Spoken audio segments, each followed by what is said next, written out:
Mungu ni nani? Tafsiri sahihi ya Mungu ni ile inayopatikana ndani ya katekismo ya Westminster ambayo husema kuwa Mungu ni roho asiye na mwisho, wa milele, asiyebadilika katika asili yake, hekima, nguvu, utakatifu, haki, fadhili na kweli. Andiko katika kitabu kile cha Waebrania 10:19. Kwa maelezo mengine ni kwamba asili ya Mungu inaweza kuelezwa baada ya kujifunza majina ya Mungu yaliyotajwa katika Biblia. Kwani jina la Mungu katika maandiko linamaanisha zaidi kuliko kuwa jina tu, kwani kusimama kuwa tabia yake aliyofunua. Yaani jina la Mungu maandiko yanafunua asili yake. Yaani unapomtaja Mungu inaeleza asili yake. Na ndio maana hata majina ya kienyeji watu walikuwa wanawapa watoto kutokana na tabia au linamfunua yeye ni nani. Unakuta mtoto amepewa Vumilia. Mtoto amepewa jina Vumilia. Sasa ingine wewe mwanamke alikuwa anavumilia kwenye hiyo ndoa. Mwingine mtoto amepewa Nitaka. Kulikuwa na mateso. Kwenye majina ya kina Kiusa unakuta mtu amepewa jina anaitwa Ipiana. Na ndio jina la mtoto wangu Elieza, Ipiana. Ipiana linamaanisha neema. Amina watumishi wa Bwana. Amina watumishi wa Mungu. Sasa majina ya Mungu linapotamkwa linamfunua asili yake, yeye ni nani. Jina la Bwana libarikiwe. Kwa hiyo hata sisi waomba tunapoomba tujue Mungu ana majina mengine. Anaitwa Adonai, anaitwa Elohim. Hayo siandike kwa kutajia baadaye. Ninatolea tu mfano. Amina watumishi wa Bwana. Sasa majina ya Mungu yaliyotajwa katika Biblia kwa jina la Mungu katika maandiko linamaanisha zaidi kuliko kuwa jina tu, kwani usimama kuwa katika maandiko linamaanisha zaidi, nimerudia, katika tabia yake aliyojifunua. Kwa sababu Mungu hujifunua mwenyewe kwa kutangaza jina lake namna ifuatayo katika kitabu cha Kutoka. Kitabu cha Kutoka ule mlango wa 6 mstari wa 3. 33 mstari wa 19. 34 mstari wa 5 na wa 6. Alijitokea kama Mungu Mwenyezi, yaani mmiliki. Yesu asifiwe. 33:19 atalitangaza jina la Bwana, kama Bwana anaweza kutufadhili. Amina. 34. Kitu hiki nimejifunza katika maisha yangu. Mungu akimchagua mtu wake, nataka nikwambie usimkatie tamaa. Unanisikia? Usimkatie tamaa. Miaka ya nyuma tulikuwa na mzee wa kanisa mmoja. Yule baba alipenda mchungaji. Yule baba suti za mchungaji yeye alikuwa nayo. Wale ambao mlikuwa miaka ya 80, nchi ilipotoka kwenye vita, nguo zilikuwa za shida, sabuni zilikuwa za shida. Sasa yule baba alikuwa anafanya biashara zake na Mungu alimbariki. Alikuwa anamtunza mchungaji, viatu vya Zambia, suti za Zambia. Bwana shetani akaingia mchungaji na mzee wake wa kanisa hawakuelewana. Yule baba akamshika mchungaji mikono, anataka kumpiga, akamtikisa. Yule mchungaji akatoka kwenye mikono yake, akakimbia, akafika pale.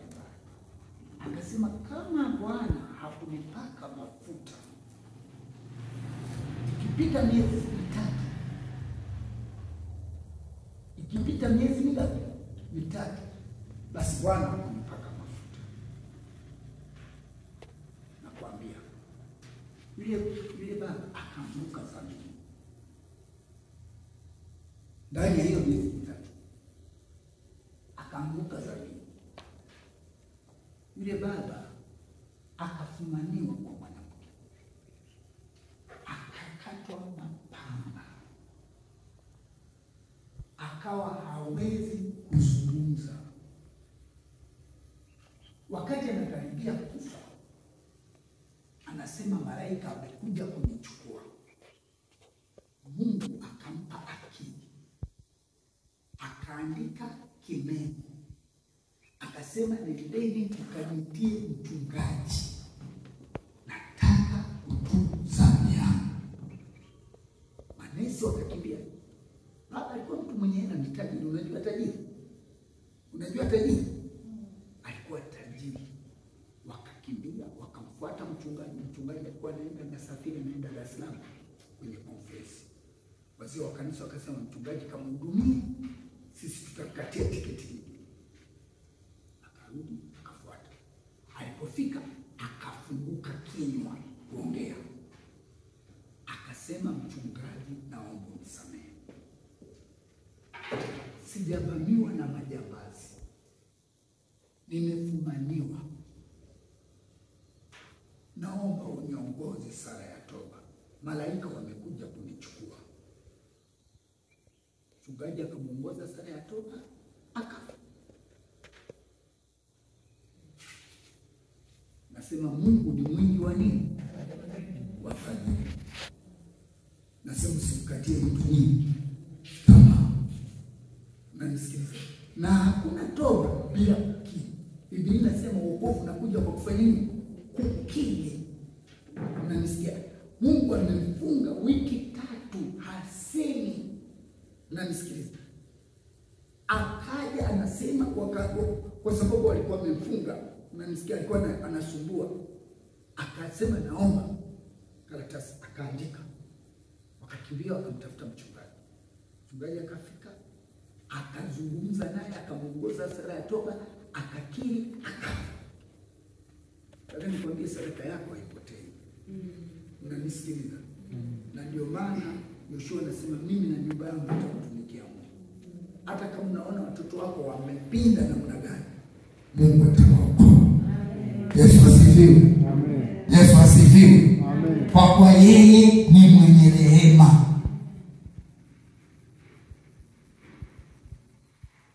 Kumcha Mungu ni kulicha jina lake. Kumcha Mungu, tunapomcha Mungu, unajua, tunapomcha Mungu, tunapomwabudu Mungu, tunatukuza jina lake. Tunamcha Mungu. Mtu kama hafanyi Bwana ibada, hamchi Mungu. Kumcha Mungu ni kulicha jina lake. Mambo manne naomba uwe. Jambo la kwanza, tunamwabudu Mungu. Kumwabudu Mungu ni kuliitia jina lake. Tunaposema tunamwabudu Mungu, lazima tuliitie jina lake. Tulitaje jina lake takatifu.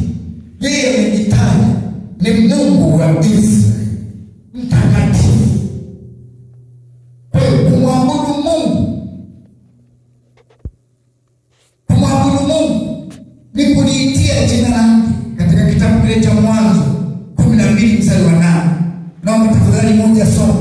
Jambo la pili, kumwabudu Mungu ni kulicha jina lake. Namba 1, tunaliitia jina lake. Kumwabudu Mungu ni kuliitia jina lake. Kitabu cha Mwanzo 12:8. Jambo la pili, kumwabudu Mungu ni kulicha jina lake. Kumbukumbu la Torati 28 mstari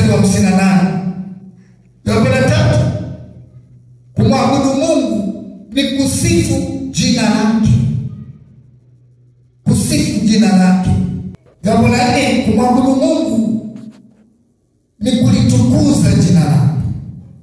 Zaburi 86 mstari ule wa 9. Kumwabudu Mungu ni kuliitia jina la Bwana. Amen. Amen.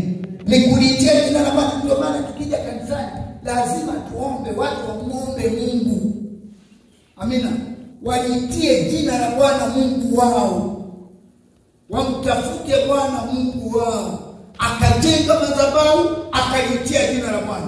Ukiendelea hapo unaona alitoa. Kwenye ile madhabahu ya kumuitia Bwana ni lazima iendane na kumtolea Mungu. Yesu asifiwe. Sasa unakuta mtu anakuja kanisani hamtolei Mungu. Unajua, ngoja niwaambie. Unajua tunamtolea Mungu, ana mahitaji.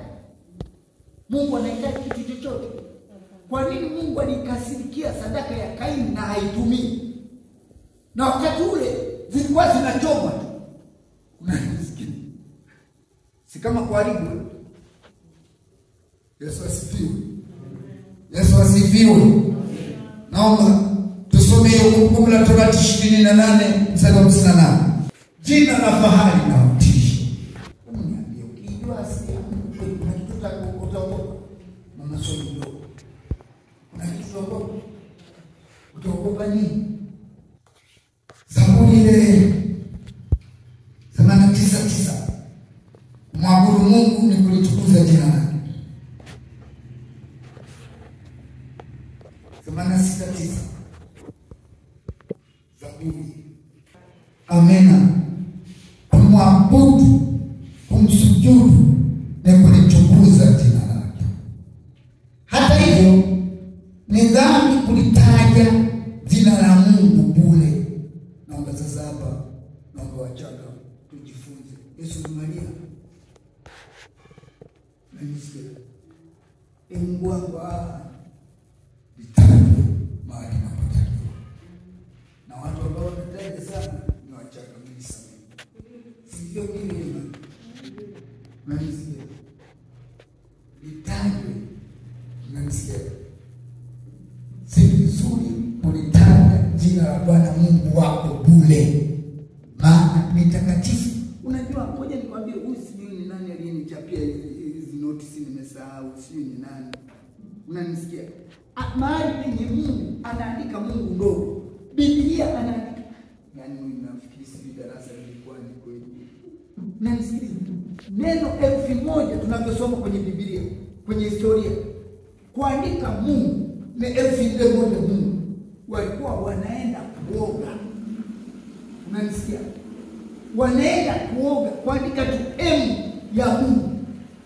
Maana ni jina takatifu. Yesu asifiwe. Yesu asifiwe. Halitaki kutajwa bure. Wakati unaandika mahali panapoitwa Mungu, lazima uzingatie. Sawa tumishi wa Bwana. Lakini tulishasoma hata shuleni, jina la mtu huwezi kuandika kama simba. Unanisikia? Kama mbuzi. Si ndio? Si ndio tumishi wa Bwana?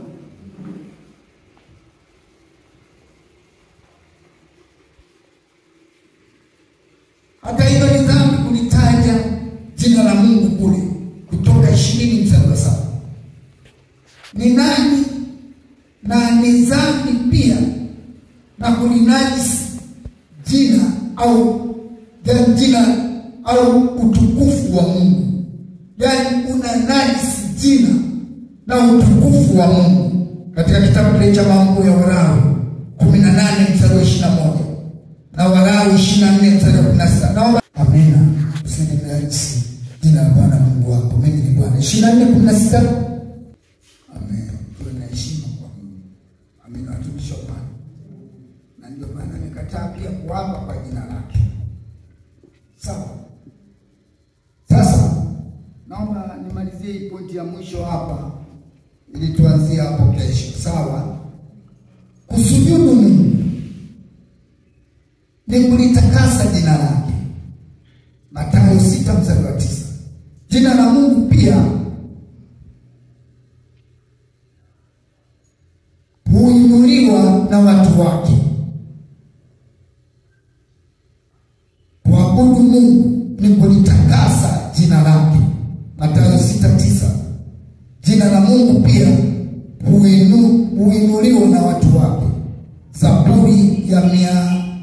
Zaburi 20 mstari ule wa kwanza.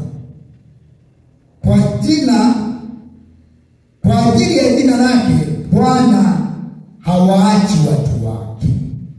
Kwa ajili ya jina lake Bwana hawaachi watu wake.